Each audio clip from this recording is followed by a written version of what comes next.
اللہ کہہ رہا ہے میں نے اپنی خاص امانت تمام مخلوق کو پیش کی، لیکن اس کا بوجھ کوئی مخلوق نہیں اٹھا سکی سوائے انسان کے۔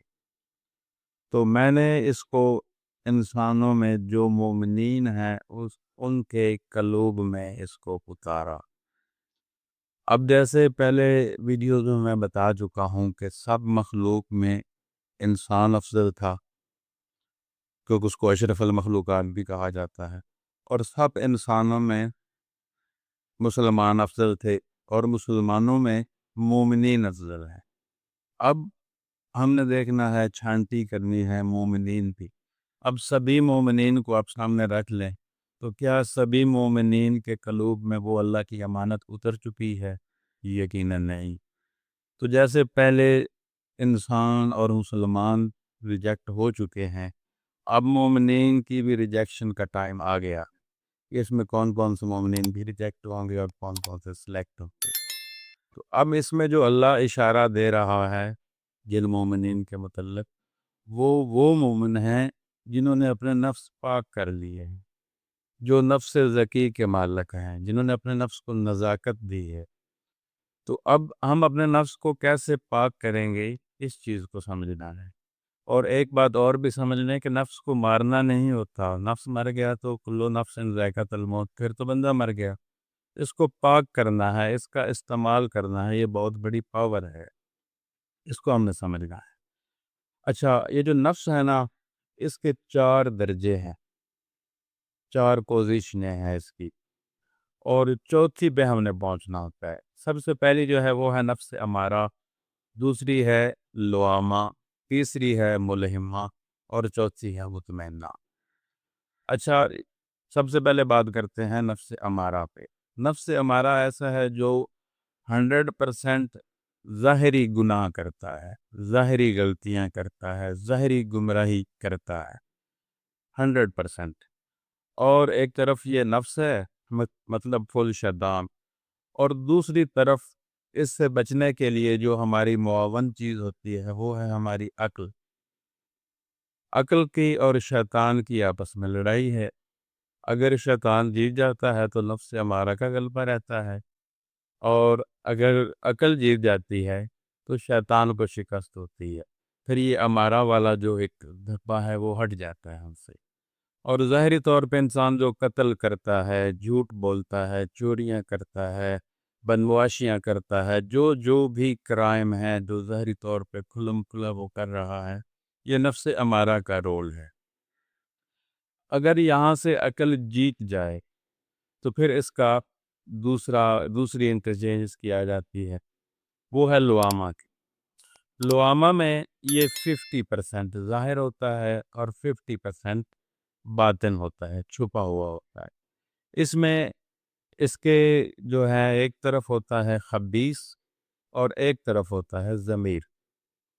خبیث جو ہوتا ہے نا، وہ خباثت کرنے پہ اس کو مجبور کرتا ہے، اور ضمیر اس کو ملامت کرتا ہے کہ نہیں یار یہ چیز غلط ہے، ایسا نہ کرو۔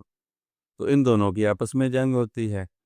اور خباثت کی ایک میں آپ کو تصویر دکھا دوں۔ خباثت اس چیز کو کہتے ہیں کہ مثال کے طور پہ آپ ایک شاپ پہ گئے ہیں، وہاں سے ایک چیز خریدی ہے، تو وہ چیز ہے 300 کی، آپ نے 500 دیے ہیں اس کو، اور اس نے 200 آپ کو واپس کرنے ہیں۔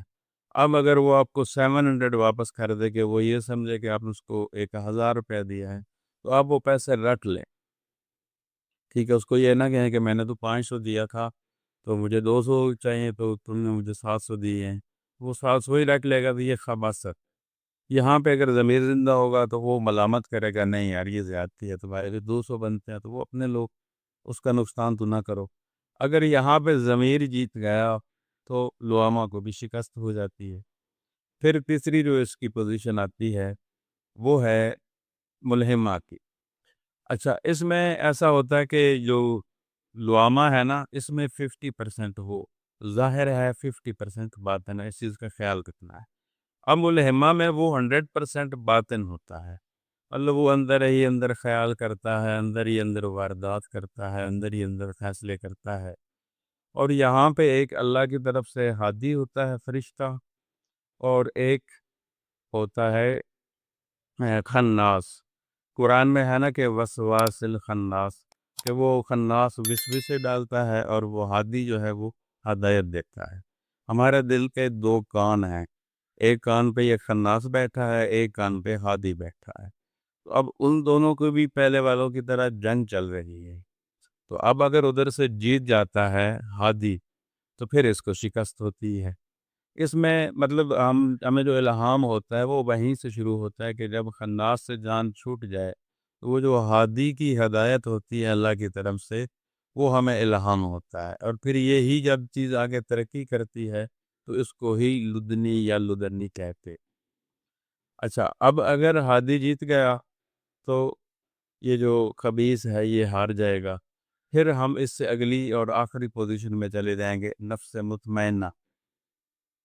ٹھیک ہے، اب جو نفس مطمئنہ ہے نا، یہاں پہ یہ اکیلا ہے اب، کیونکہ اب یہ پاکیزہ ہو چکا ہے۔ پھر اس کے آگے درجے ہیں کہ کوئی وہ اس سے آگے جتنا زیادہ پاک ہوتا جائے گا، جتنا زیادہ مطمئن ہوتا جائے گا، اتنے اتنے اس کا پھر اور درجہ بڑھتا جائے گا۔ لیکن چونکہ اب ہم داخل ہو چکے ہیں نفس مطمئنہ میں، تو یہاں پہ یہ ہے اکیلا۔ اب اس کو یہاں بھی کوئی نہ کوئی چاہیے، یا دوست یا دشمن۔ جیسے امارہ میں شیطان اور تھا عقل، اور لوامہ میں تھا خبیث اور ضمیر، ملہمہ میں تھا ہادی اور خناس۔ اب یہاں بھی تو کوئی چاہیے، یہاں پہ اور ہے کوئی نہیں، پھر اس کو دوستی کرنی پڑتی ہے روح سے۔ ٹھیک ہے، روح سے اس کا ایکا ہو جاتا ہے، اتحاد ہو جاتا ہے، اور پھر یہ دونوں مل کے ایک ٹریک پہ چلتے ہیں۔ جیسے وہ کہتے ہیں نا، ایک اور ایک 11 ہوتے ہیں، 2 نہیں ہوتے۔ تو پھر وہ زیادہ شخصی، زیادہ طاقت کے ساتھ آگے سفر کرتا ہے۔ تو یہ ایسے ہم نے نفس کو پاک کرنا ہے، اس کو نزاکت دینی ہے، کیونکہ ہمارے دل کے اوپر بہت سے جالے لگے ہوئے ہیں، زنگ لگے ہوئے ہیں۔ یہ 3 خول ہیں، امارہ، لوامہ، ملہمہ۔ ان کو ہم نے اتارنا ہے، اس گندگی، اس غلاظت کو ہم نے دور پھینکنا ہے۔ ہم نے پہنچنا ہے مطمئنہ پہ۔ مطمئنہ پہ پہنچ کے نفس بالکل پاک ہو جاتا ہے، اور روح پہلے سے ہی پاک ہے۔ تو پھر جب دونوں کی انڈرسٹینڈنگ ہو جاتی ہے، دوستی ہوتی ہے، ابھی ایک ٹریک پہ چلتے ہیں، تو پھر اب ہم اپنی منازل، اپنے گول اچیو کر لیتے ہیں، اپنا مقصد ہمیں حاصل ہو جاتا ہے۔ تو اس انداز سے ہم نے سفر کرنا ہے۔ تو جب نفس امارہ، لوامہ اور ملہمہ سے آپ گزر کے مطمئنہ پہ آ گئے، تو اب آپ وہ انسان ہیں کہ جس کے لیے اللہ نے کہا ہے کہ میں نے قلب مومن میں وہ امانت اتاری۔ اب وہ اس پوائنٹ پہ ہے مومن۔ اب آپ نے خود اپنی پیمائش کرنی ہے کہ کیا آپ نفس مطمئنہ پہ ہیں۔ جتنے بھی مومنین ہیں وہ اس چیز کو چیک کریں، اگر وہ نفس مطمئنہ پہ ہیں تو پھر وہ امانت جو ہے اللہ آپ کو عطا کرے گا۔ اللہ نے ویسے ہی نہیں رکھ دی، ایسے ہی رکھ کے تو اللہ نے ضائع تھوڑی کرنی ہے۔ ٹھیک ہے، وہ امانت آئے گی ہی تب جب آپ اس کے لیے کوالیفائڈ ہوں گے، اور کوالیفائڈ ہونے کے لیے آپ کے نفس کا پاک ہونا ضروری ہے۔ اس سے آگے میں مزید آپ کو ویڈیو لے کے آؤں گا آپ کے لیے، جس میں آپ نے دوئی کا خاتمہ سمجھیں گے آپ، اور ساتھ کہ اللہ ہمارے اندر کیسے چھپا ہوا ہے وہ میں آپ کو دکھاؤں گا۔ اور میرے چینل کو آپ لازمی سبسکرائب کر دیں، ویڈیو اچھی لگے تو لائک کر دیں، اور اپنی رائے کے لیے بھی کمنٹ کر دیں، اور دوستوں کو شیئر بھی کیا کریں۔ اجازت دیں، اللہ حافظ۔